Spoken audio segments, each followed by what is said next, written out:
Innal hamdalillah nahmaduhu wa nasta'inuhu wa nastaghfiruh wa na'udzu billahi min syururi anfusina wa sayyiati a'malina may yahdihillahu fala mudhillalah wa may yudlil fala hadiyalah wa asyhadu an la ilaha illallah wahdahu la syarikalah wa asyhadu anna Muhammadan abduhu wa rasuluhu alladzi la nabiyya ba'dah amma ba'du.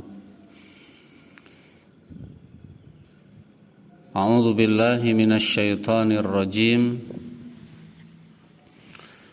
Wal mutallaqatu yatarabbasna bi anfusihinna thalathata quru wala yahillu lahunna ayyaktumna ma khalaqallahu fi arhamihinna in kunna yu'minna billahi wal yaumil akhir wa bu'ulatuhunna ahaqqu biraddihinna fi dhalika in aradu islaha walahunna mithlul ladzi 'alaihinna bil ma'ruf walirrijali 'alaihinna darajah wallahu azizun hakim.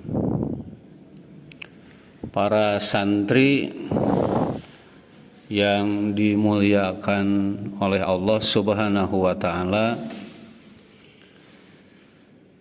pada pertemuan kali ini kita akan membahas pelajaran tafsir am,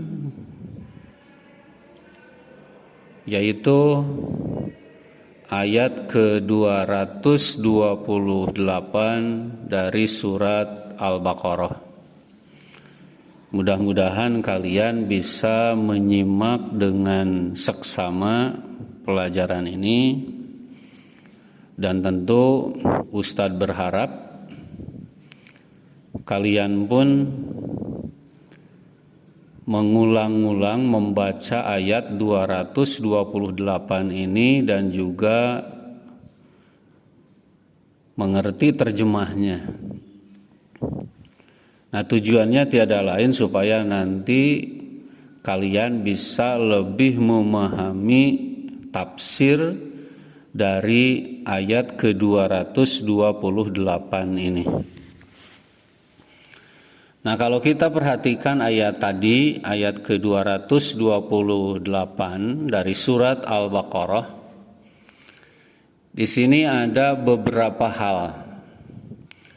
Yang pertama, firman Allah menyatakan, wal mutallaqatu, dan perempuan-perempuan yang ditalak, ya tarabbasna, hendaklah mereka menunggu bi anfusihinna, untuk kebebasan diri mereka, salasata quru, selama 3 quru. Yang dimaksud dengan kalimah ini bahwa wanita-wanita yang ditalak oleh suaminya, mereka harus menunggu dulu, jangan segera menikah dengan suami yang lain, sehingga dia harus menunggu 3 quru. Jadi setiap wanita yang ditalak suaminya hendaklah menunggu waktu selama 3 quru.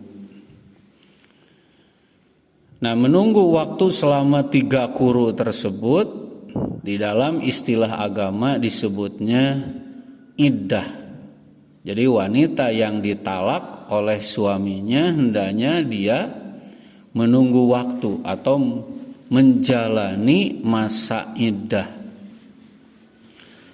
Di Di sini disebutkan masa iddah bagi wanita yang ditalak itu salah satu quru, selama 3 quru.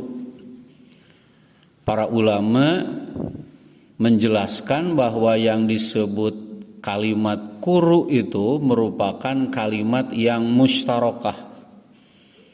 Yang dimaksud kalimat mustarokah itu adalah kalimat yang memiliki makna lebih dari satu.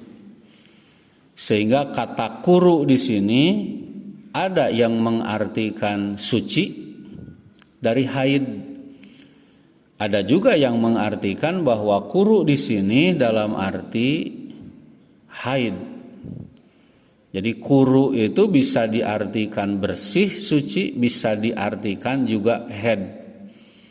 Jadi kalau seorang perempuan yang ditalak harus menunggu 3 quru, bisa dalam arti menunggu 3 kali haid dan atau menunggu 3 kali bersuci.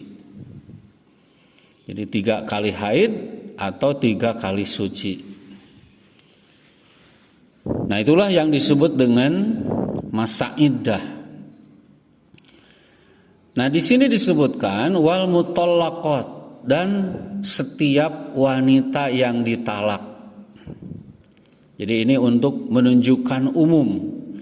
Jadi siapapun wanita yang ditalak, mereka harus menunggu selama 3 quru. Nah, kalau kita memperhatikan ayat-ayat yang lain, maka kita akan menemukan ayat-ayat sebagai takhsis, penghususan dari keumuman kata wal mutallaqat.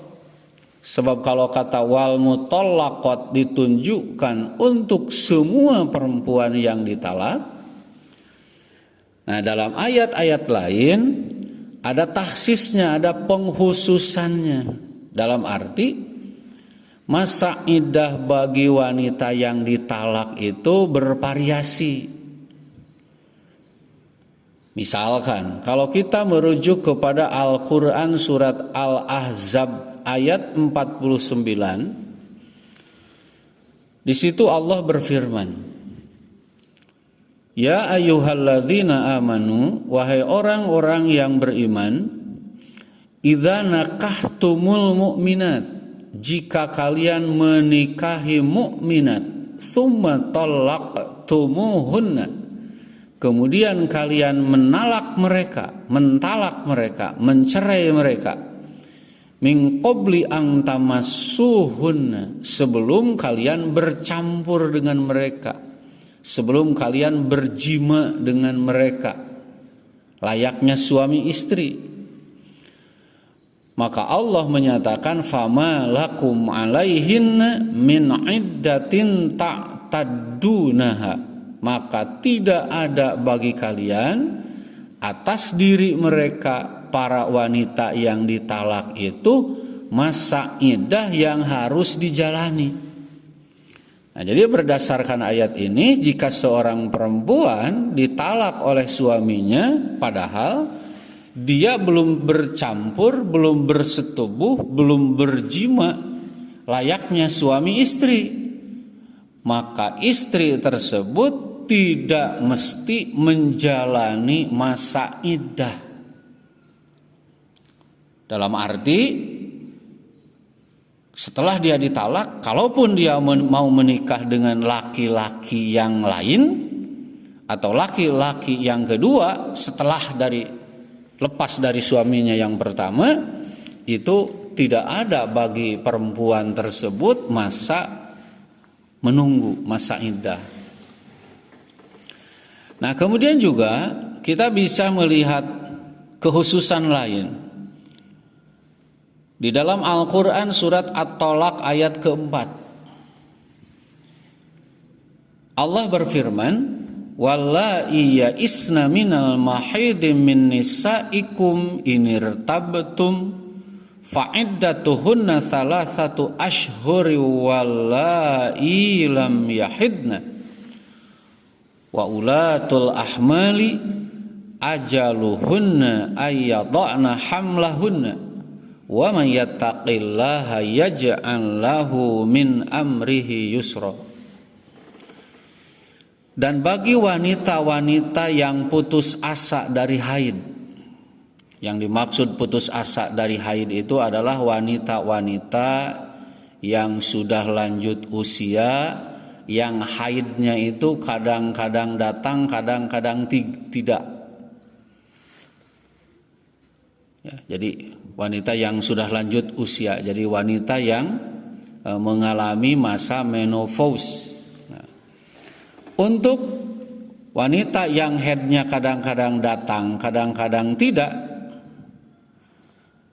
atau untuk wanita yang ketika ditalak oleh suaminya itu sama sekali dia belum pernah mengalami haid. Nah, maka untuk wanita tipe seperti ini, masa iddahnya bukan 3 quru, tapi masa iddahnya itu 3 bulan, seperti yang dinyatakan oleh Allah dalam Al-Quran surat At-Tolak. Dan bagi wanita-wanita yang putus asa dari haidnya, jika mereka ragu-ragu, maka masa iddah mereka itu selama 3 bulan. Demikian juga bagi wanita-wanita yang ditalak oleh suaminya, di mana kondisinya dia sama sekali belum pernah haid. Nah, ini kekhususan yang kedua. Kekhususan yang ketiga, wanita yang hamil. Wanita yang hamil jika ditalak oleh suaminya, dia tentu tidak menunggu 3 quru. Masih di dalam Al-Quran surat At-Tolak ayat keempat, Allah Subhanahu wa Ta'ala menjelaskan bahwa masa iddah untuk wanita hamil yang dicerai suaminya itu sampai bayinya melahirkan. Allah berfirman, wa ulatul ahmali ajaluhunna ayyadna hamlahunna. Dan wanita-wanita yang mengandung itu masa iddah mereka sampai anaknya melahirkan. Nah, jadi untuk wanita yang mengandung ini masa iddahnya bisa panjang, bisa juga singkat. Seandainya wanita itu dicerai oleh suaminya baru berumur kandungan 1 bulan, itu bisa menunggu 8 bulan sampai melahirkan. Tapi kalau misalkan seorang wanita yang ditalak suaminya itu umur kandungannya sudah 9 bulan, bisa lebih singkat.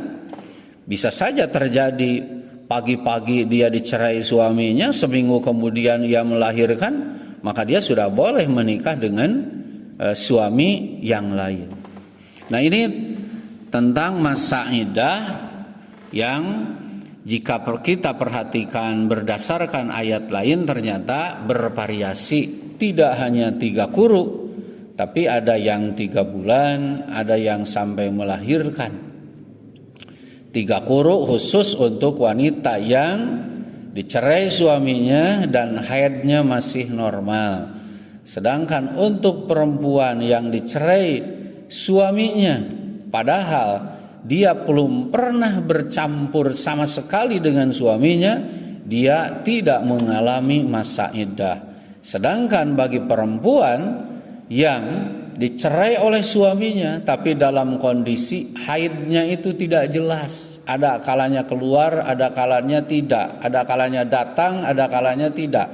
Atau juga untuk perempuan yang ketika dicerai suaminya sama sekali dia belum pernah mengalami haid. Nah, untuk perempuan seperti ini masa iddahnya hanya 3 bulan. Itu berdasarkan Al-Quran surat At-Tolak ayat keempat. Nah, kemudian untuk wanita yang mengandung, maka masa iddahnya sampai bayinya lahir. Nah, kemudian juga dalam Al-Quran surat Al-Baqarah ayat 234 ada lagi perempuan yang berpisah dari suami bukan karena ditalak. Dia berpisah dari suami itu karena suaminya meninggal. Nah, ini pun ada ketentuan lain masa iddahnya, di mana Allah berfirman walladzina yutawaffawna minkum, dan bagi laki-laki yang wafat di antara kalian, wa yadharuna azwaja, dan mereka meninggalkan istri-istri, ya tarabbasna bi anfusihinna, hendaknya istri-istri itu menunggu untuk kebebasan dirinya, dalam arti untuk menikah dengan laki-laki yang lain, arba'ata ashhuri wa asyra, selama 4 bulan 10 hari.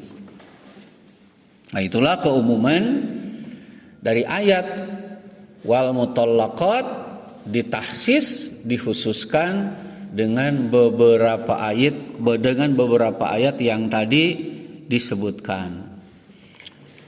Nah, selanjutnya di dalam ayat tadi pun masalah yang kedua, Allah berfirman wala yahillu lahunna ayyaktumna ma khalaqallahu fi arhamihinna, dan mereka para wanita yang ditalak suaminya itu tidak halal menyembunyikan apa yang Allah ciptakan di dalam rahim mereka, jika mereka benar-benar beriman kepada Allah dan kepada hari akhirat. Maksudnya, seorang wanita yang ditalak oleh suaminya, dia jangan menyembunyikan kehamilan. Jadi dia jangan menyembunyikan kehamilan.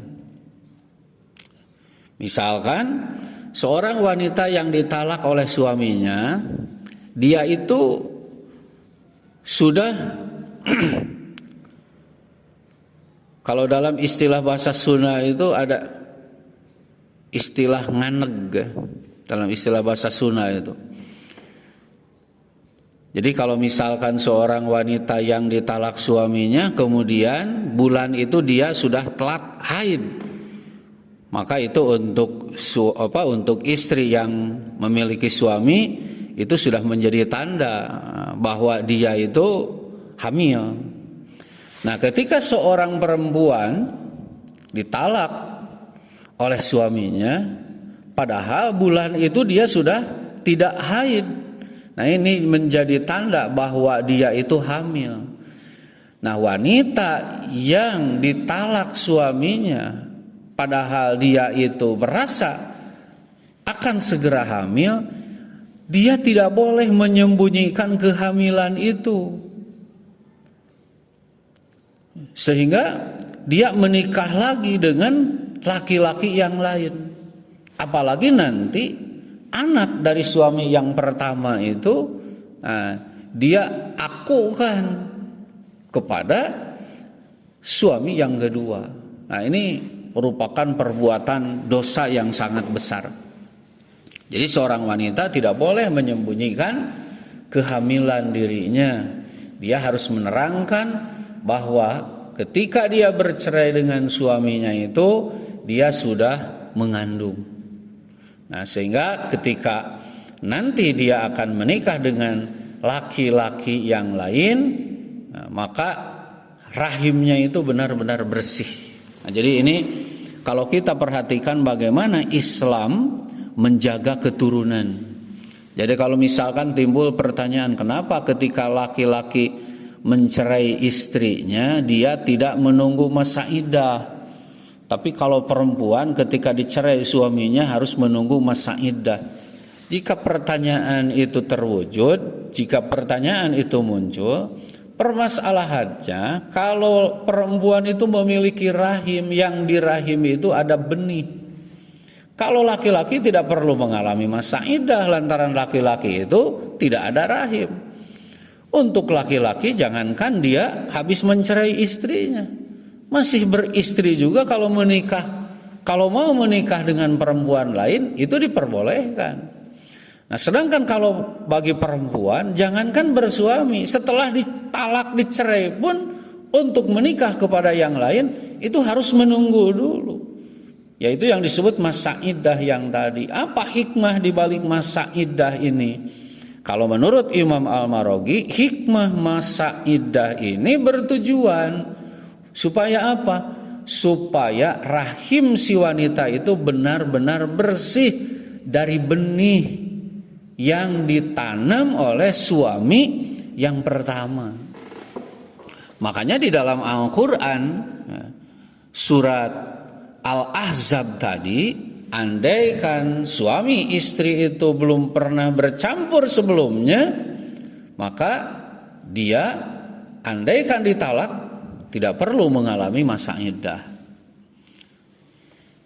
Nah, kemudian juga dalam ayat selanjutnya Allah berfirman, wa bu'ulatuhunna ahaqqu bi raddihinna fi dzalika in aradu islaha. Nah, ayat ini menjelaskan bahwa dalam masa iddah bekas suami itu lebih berhak untuk kembali kepada bekas istrinya. Nah, para ulama menjelaskan ketentuan ini oleh Allah diterangkan supaya kedua orang, suami dan istri ini, dia bisa mempelajari dari apa yang terjadi sebelumnya. Sebab biasanya yang namanya manusia, baik laki-laki ataupun perempuan, biasanya kurang menghargai apa yang ia miliki, kalau memang itu miliknya. Akan tetapi manusia itu kadang-kadang merasa kehilangan, andaikan miliknya itu lepas dari dirinya. Nah, itu pun begitu juga ya, kebiasaan yang terjadi laki-laki dan perempuan yang menjadi suami istri. Ada kalanya seorang suami itu merasa kurang begitu manfaat memiliki istri. Demikian juga istrinya seperti itu. Nah, sehingga dari perasaan yang tadi memicu keduanya untuk bercerai. Akan tetapi setelah bercerai, dua-duanya baru merasa kehilangan bahwa ternyata betapa